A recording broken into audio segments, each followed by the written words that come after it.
Uma outra polêmica que gira é aquela de que você foi perdoado de todos os pecados e agora não precisa mais confessar pecados. Sabe que tem gente defendendo isso baseado numa coisa, não é? A verdade é que a Bíblia diz, quando ela fala o pecado, ela está falando daquela nossa inclinação para o que é mal, o pecado, não é? E quando está no plural, por exemplo, lá em 1 João, não é? 1,9, 1,7, né? Se confessarmos os nossos pecados no plural, não é? Ele é fiel e justo. Então, esses nossos pecados significam as coisas do dia a dia, não é? Aquelas coisas que a gente não vigia e deixa acontecer, não é? Pô, você leva uma fechada no trânsito e né? Você conhece a história da mulher que vinha no carro dela, subindo o morro assim, né? Tá subindo, aí vem um carro ao contrário e ela bota a cabeça para fora e grita, burro! Né? E ele responde, vaca! E atropela o burro. Tinha um burro, tinha um burro na estrada. Não é? Né? Então, tem essas coisas. Então, esse negócio, essas coisinhas assim do dia a dia, os acidentes de percurso, são os pecados, né? No plural. E o pecado, quando a Bíblia fala do o pecado, está falando da nossa inclinação natural que a gente tem, não é? Que a gente herdou de Adão. Paulo fala lá em Romanos 7, Romanos 8, não é? O bem que eu quero fazer, esse eu não consigo, mas o mal que eu não quero fazer está sempre comigo, não é? Está sempre me puxando para baixo. E no domingo passado eu falei uma coisa e durante a semana isso veio sobre quando você reconhece o seu erro, o seu pecado, você dá a Deus a oportunidade de consertar.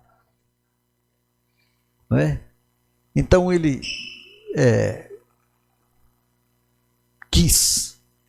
instituiu essa ferramenta chamada perdão para a gente pedir a ele, para ele ter uma desculpa para voltar e consertar o que a gente fez de errado, não é?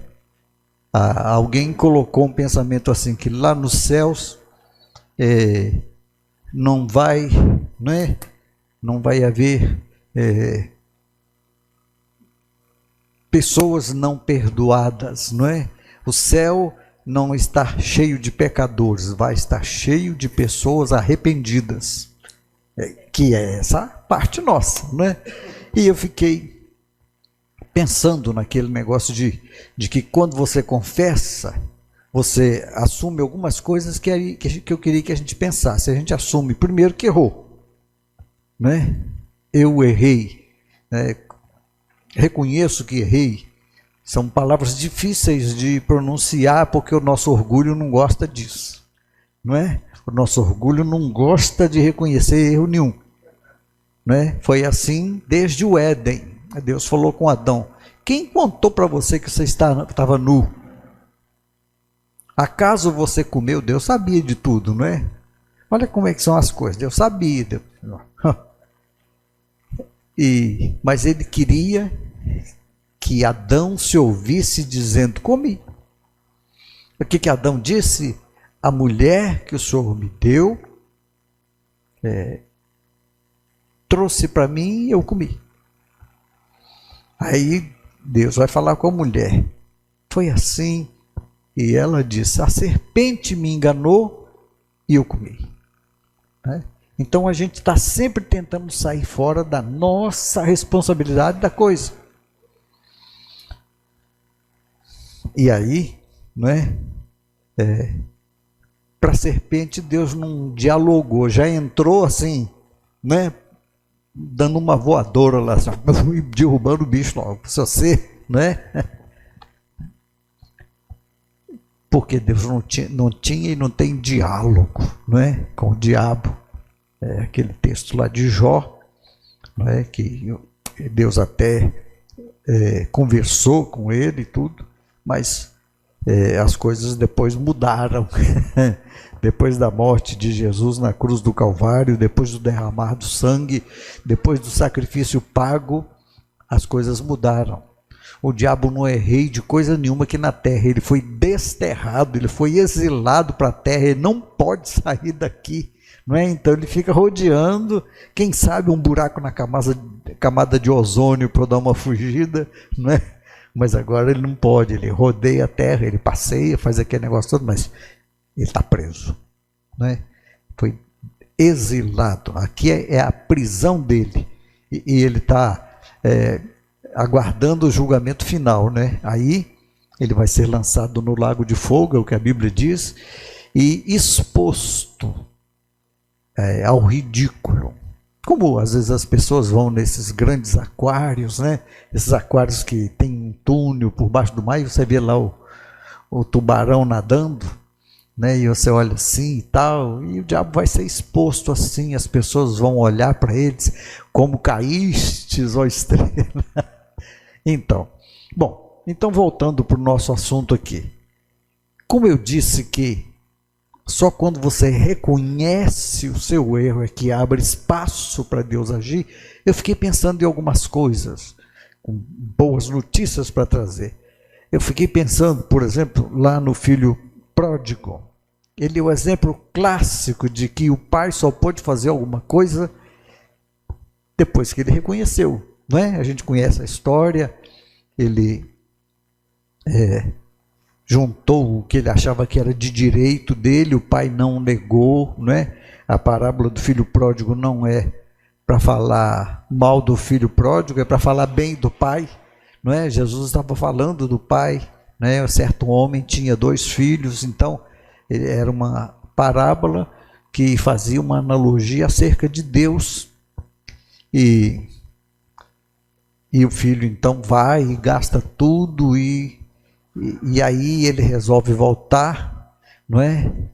E quando ele chega e ele vem ensaiando, pai, pequei contra o céu e diante de ti, já não sou digno de ser chamado teu filho, trata-me como um dos teus empregados, dos teus jornaleiros. Jornaleiro ali na Bíblia significa aquele que trabalha na jornada de um dia, não é? E aí ele veio, quando encontrou com o pai, e que ele resolveu abrir a boca e dizer, pai, pequei contra os céus e diante de ti, o pai tapou a boca dele. Não é? E deve ter tapado o nariz também, ou dar um banho nesse menino. Não é? Então, e eu fiquei pensando nisso, quer dizer, o pai só pôde agir na vida daquele filho quando ele reconheceu que havia errado. Aí, olha que coisa interessante, mal ele acabou de reconhecer aquilo, ganhou um banho, sandálias novas, anel no dedo e disse, você está restabelecido. Então Deus é suficiente, Deus, para consertar a nossa vida em qualquer parte do caminho, desde que você abra o espaço para ele entrar. E o espaço para ele entrar é reconhecer que errou, não é? Mas quem tem esse direito? A primeira coisa que você precisa saber é o seguinte, é que nós fomos resgatados, comprados, não é? Resgatado que fomos, a gente passou a servir a um outro senhor, não por força, por obrigação, não é? Deus é suficiente, Deus, para que se você empacar o burro e dizer não vou trabalhar mais para o senhor, ele levanta outro para fazer o serviço.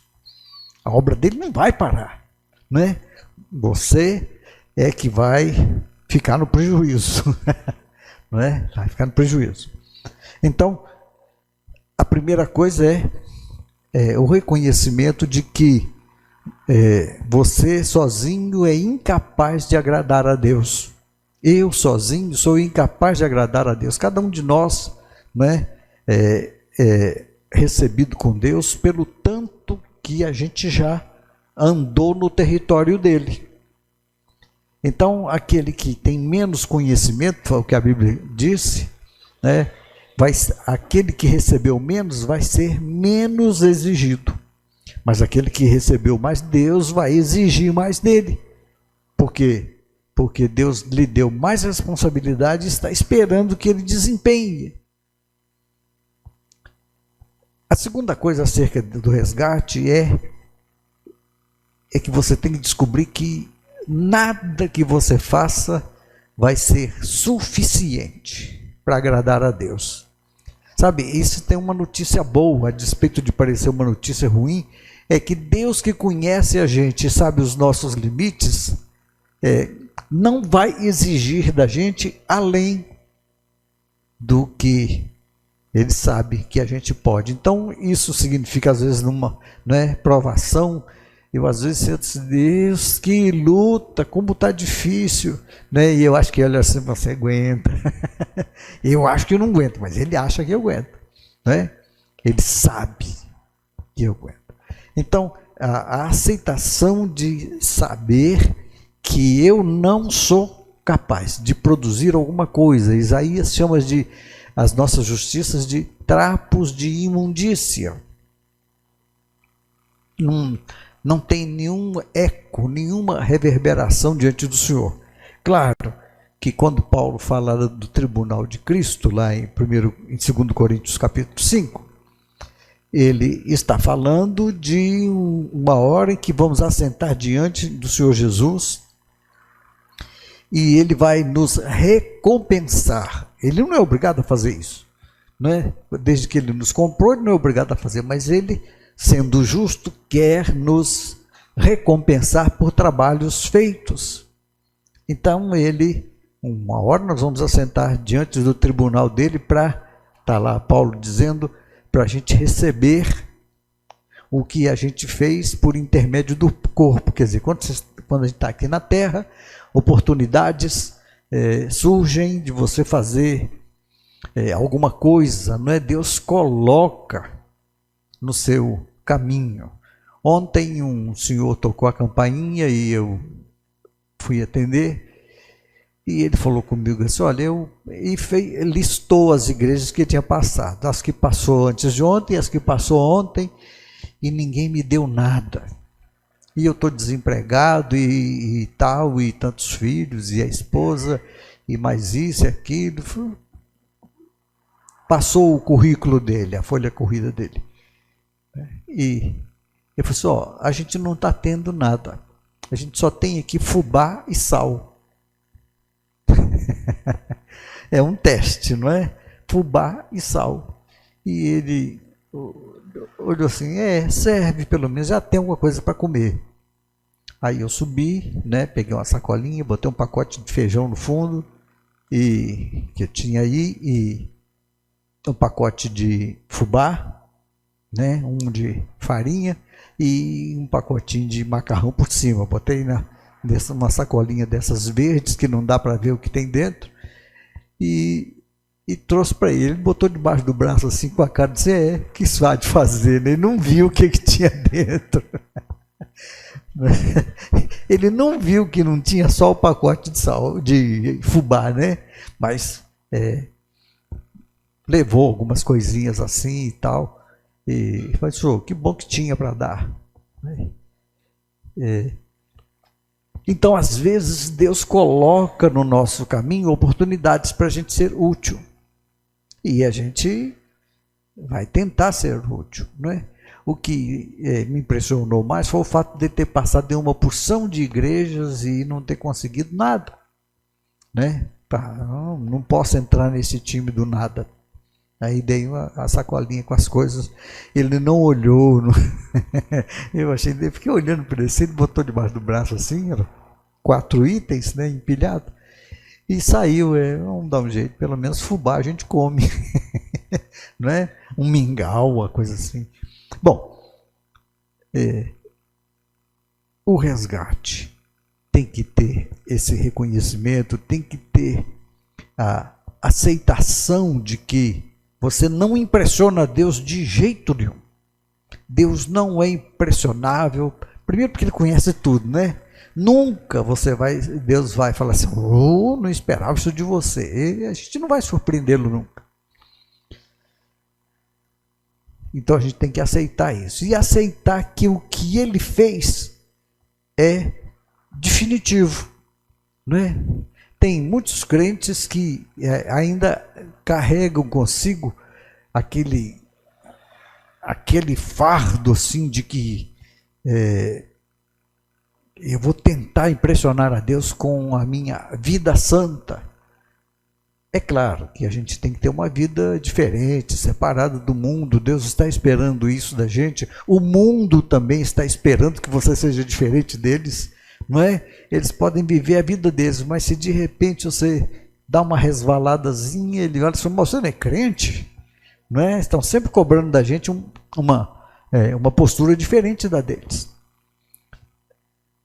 A última coisa acerca do resgate é que você precisa tomar posse dessa verdade de que o que tinha que ser pago já foi pago.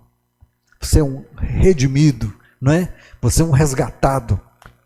Você é alguém que Deus comprou para, como Pedro escreve lá, vós sois geração santa, não é? Povo escolhido, raça eleita. Olha aqui como Pedro achou assim os adjetivos, né? Alguém colocou na internet assim, um senador colocou assim que é impossível, não é? Por lá os substantivos acerca disso assim. Acerca do presidente, né? Substantivos, aí alguém colocou abaixo, substantivos é impossível, porque para você qualificar alguém são adjetivos, né? Não são substantivos. E o senador estava confundindo a gramática. Então,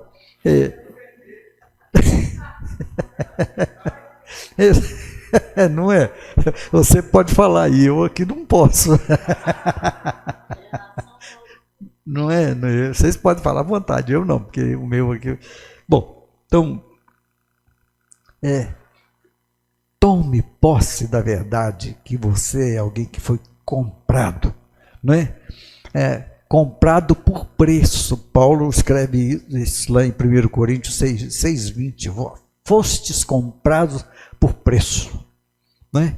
Me faz lembrar da história de Oséias. Vocês conhecem o profeta Oséias da Bíblia, né?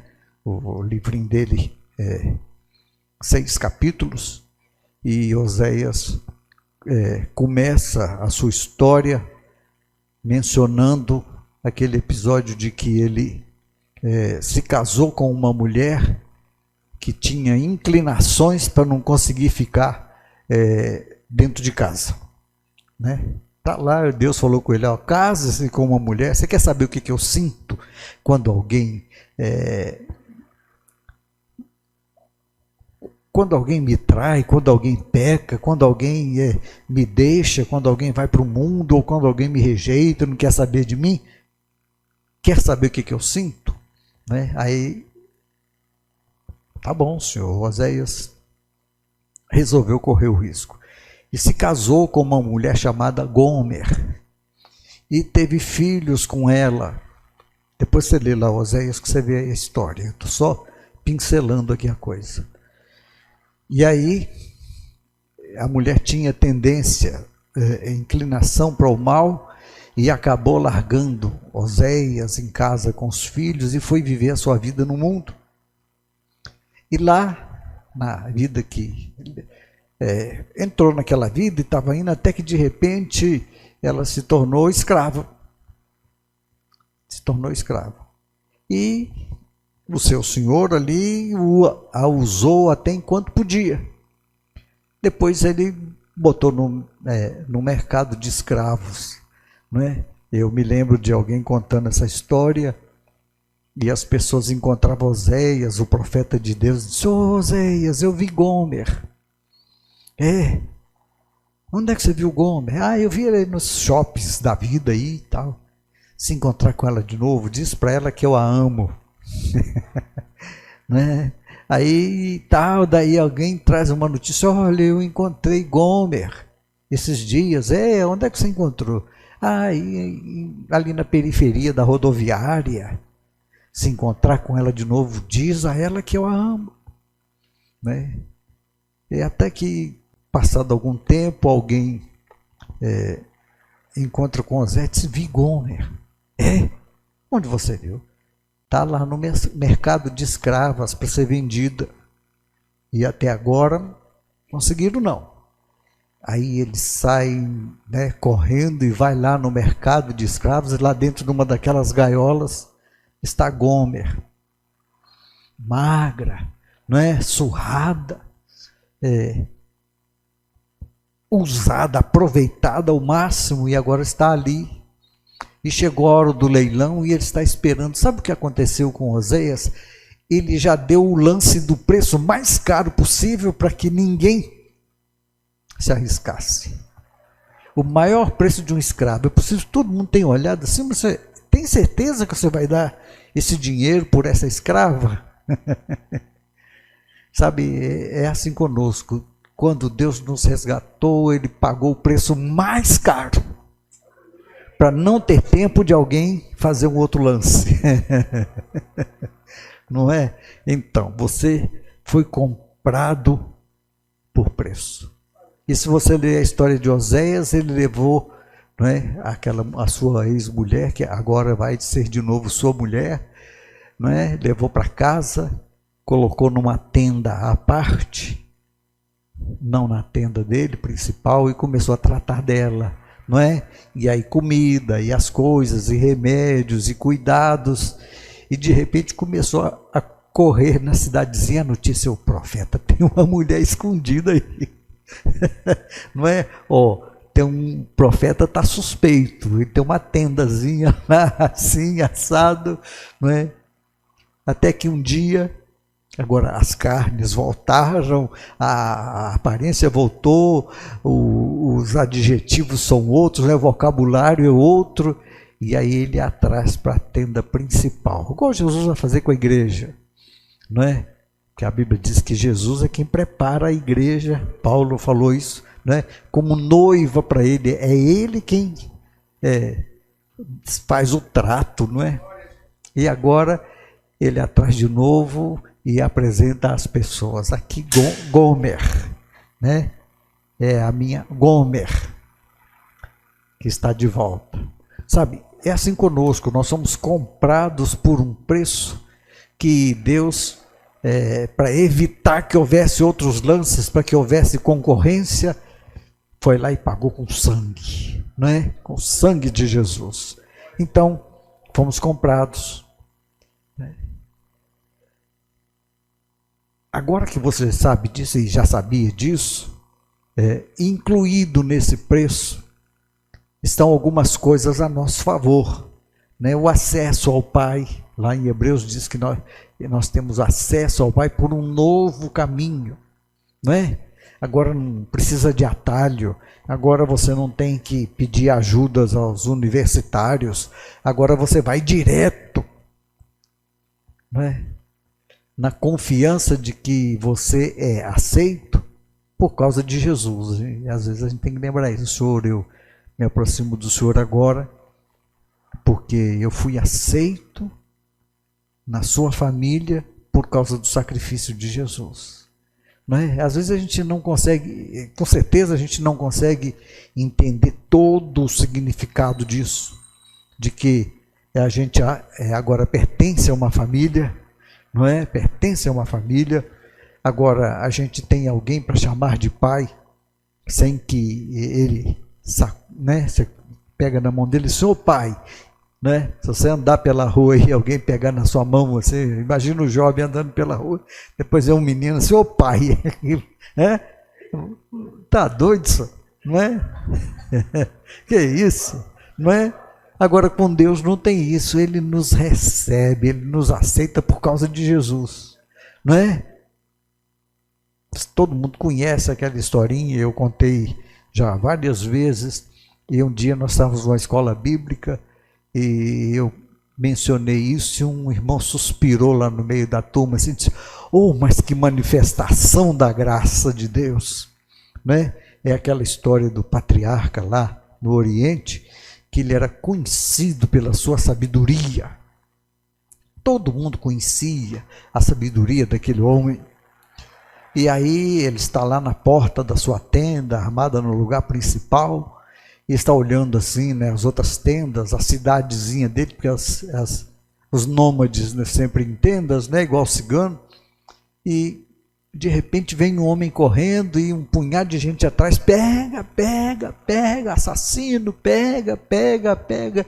E o homem vem correndo e entra pela tenda dele afora, e o pessoal chegou, esbarrou nele, falou, calma, ele agora está debaixo do meu teto, ele agora está debaixo da minha responsabilidade, agora vocês não podem fazer nada com ele. Mas senhor, ele matou um homem. Então, se matou um homem, ele tem que ser apresentado à justiça. Então, agora ele é meu hóspede, não é? E a gente vai cuidar da justiça. Aí o outro disse, senhor, ele matou, foi o seu filho. E aí fez aquele silêncio assim, não é? E todo mundo de olho no patriarca, e ele olhando assim, chamou o rapaz, espera aí, vem cá. Você matou meu filho? E o homem ajoelhou e disse, senhor, eu não sabia que era o seu filho. Você matou meu filho? Sim, senhor, eu não sabia que era o seu filho, matei. Agora você vai ficar no lugar dele. Não é? É o retrato da graça de Deus. Você vai lá e bata Jesus e Deus fala assim, agora você vai ficar no lugar dele. Com todos os direitos que a gente tem. Né, de chamar a Deus de Pai, de esperar a proteção dele, a subsistência dele, é o Pai, é o meu Pai, é o seu Pai, não é? Amém, amém. Quando a gente olha essas coisas, a gente fica perguntando, não é? Se Deus me comprou, e eu agora sou o dele, não é? Ele carimbou lá o meu nome na mão dele para não se esquecer de mim. É uma figura de linguagem, Deus não se esquece. Mas agora eu estou diante dele, todas as vezes que ele abre a mão, olha o meu nome lá, não é? Tudo isso, se tudo isso está incluído, se todos os meus pecados que eu cometi, que estou cometendo e os que ainda vou cometer, estão todos debaixo dessa provisão de Deus, que decidiu me perdoar. Certo? Estou perdoado. Porque lá no céu não entra ninguém sem essa condição de ser perdoado, né? De ter sido perdoado. De ter. Se ele pagou o preço e está tudo pago, então por que às vezes eu tenho que confessar o meu pecado? Você já perdoou tudo, até aqueles que eu vou fazer até o dia da minha morte, está tudo perdoado, está tudo incluído na carta de perdão, né, na declaração de perdão de Deus, está tudo incluído. Então por que eu tenho que confessar pecados? Né? Essa é a parte que a gente precisa saber para viver o que Jesus falou, o que Jesus chamou de vida abundante, lá em João 10:10, não é? Jesus fala isso, vocês conhecem o texto, o ladrão não vem senão para roubar, matar e destruir. Eu vim para que tenham vida e vida em abundância. E às vezes, e na maioria das vezes, a gente não vive essa vida abundante. O que é preciso? A gente precisa confessar o nosso pecado para reconhecer que eu reconheço que eu errei, né? E aí dá a Deus aquela entrada para ele consertar o que ficou errado. É verdade, às vezes o tempo, né, consegue acertar algumas coisas, mas na maioria das vezes Você tem que deixar Deus entrar na história para consertar o que ficou errado. Então é assim conosco. Que quando você chega para ele e diz, eu reconheço que eu errei. A segunda coisa, reconheço que eu não dou conta de consertar isso sozinho.